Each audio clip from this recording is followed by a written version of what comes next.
जीतन सबके मजा आ जा।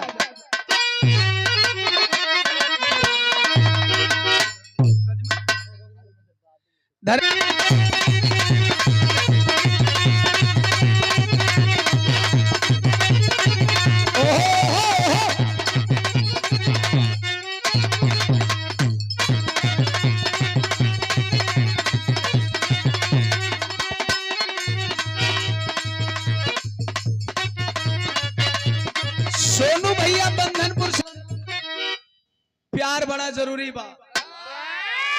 जहाँ प्यार बा वही जे दिलदार बा, वही जे बहार बा। जहाँ प्यार बा वही जे उपहारो बा। वही जे सारा परिवार भी बा। वही जे तकरार नहीं खाता। वही जे तकरार भी बा। परिवार रही तब न तकरार रही। हाँ अच्छा, कोनो लड़का लड़किन में प्यार हो गई। लड़का आजकल प्यार करत रहसन तो लड़किन के एंड्रॉइड फोन देते रहसन, मोबाइल। अरे बाबा लड़की पूछत रहसन काहे के इतना बड़ फोन देते रह। लड़का कहता कि तुरंतिया को सुतबू तो वीडियो कॉलिंग करब। अब लड़का फोन लगाता है, हेलो डार्लिंग सो गई हो क्या? कल से नींद लग रही है, कहाँ लिए इतनी रात को फोन करते हैं? कहे कि मुझे तो नींद नहीं आ रही है, मैं खाना नहीं खा पाया, जरा वीडियो कॉल करके दिखाओ ना। का दिखाओ ना, मुहवा हो सफा सफा बोली तो सफे न बोलते नहीं, तू ना उल्टा पलटी समझत हुआ। अरे भैया समय बड़ा कुछ देख लेत हूं। जब तू देखेला संत आदमी हो, मोबाइल खोल के देखेला। कौन लड़का मोबाइल देहला सच्चा लड़की चलहाक हो गल वाली सन प्रेमिका। अरे मोबाइल किनवावा तरी सन कोई और से, सिम डलवावा तरी सन कोई और से, बतियावा तरी सन कोई और से, डाटा रहा था कोई और का। कच्चा किनवा तर सके और से ई बना दे। मोबाइल का कच्चा होला। पीछावा पहिरावे जाला मोबाइलिया का। ओके बैक कवर कहल जाला, भोजपुरी में कच्चा कहल जाला। जाके इंटरव्यू हो जा ले लियो। इंटरव्यू ले लिया कि दे दिया? नहीं ले लियो। श्री राम धनी शू हाउस मधुबन मऊ प्रोप्राइटर अभिषेक भैया आपके द्वारा पुनः 500 रुपया तीसरा प्रेमी मोबाइल दे के ठगा गइल बा। प्रेमिका दूसरा ले बतियावा था, प्रेमी नाराज हो। एक दिन पकड़ी लेलस दरगाह मोड़ पर। करे मोबाइलिया हमार ले बतियावली कैसे रे? प्रेमी कहता ये हमार गावल गीत बा दीवाना म्यूजिक पर इलबे तनी आप मूड में त करिया।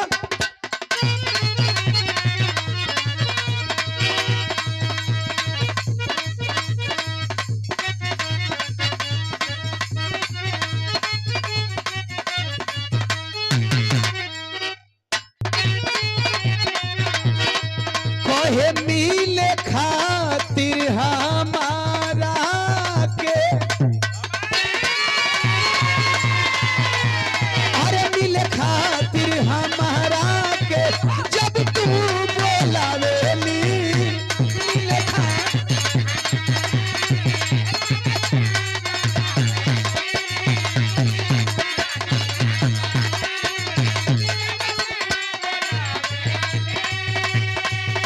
आवेली ना रोजे रोजे खाली रोवावेली। आवेली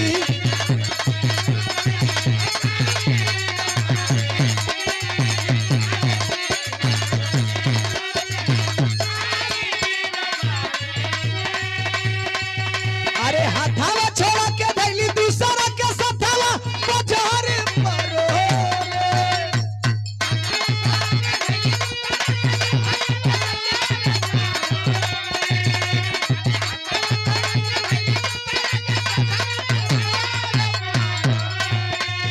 अरे हाथावा छोड़ा के धैली दूसरा के सथावा बाजार पर। अरे तोरा जैसे कभी करे बगल उधार रे कि भाई।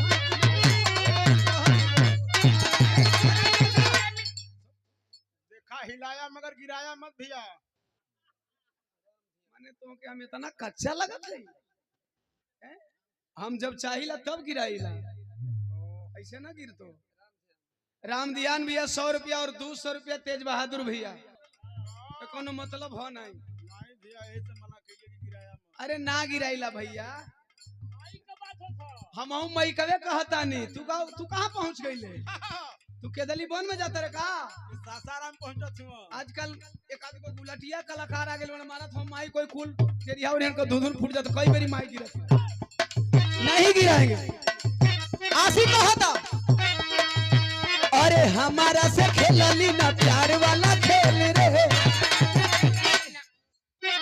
अब तोरे चलते हो ही गई नी थर्ड में फेल रे दूसरा यार संग खोई भी जो कि छऊ जहर परो रे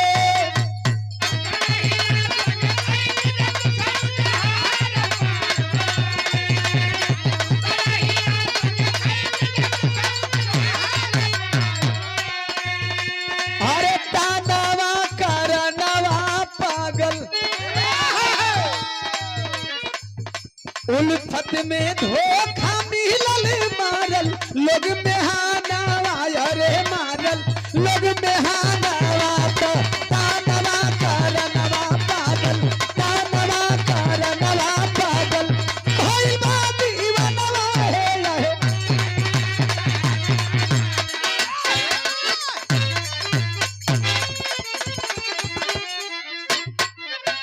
भैया आदरणीय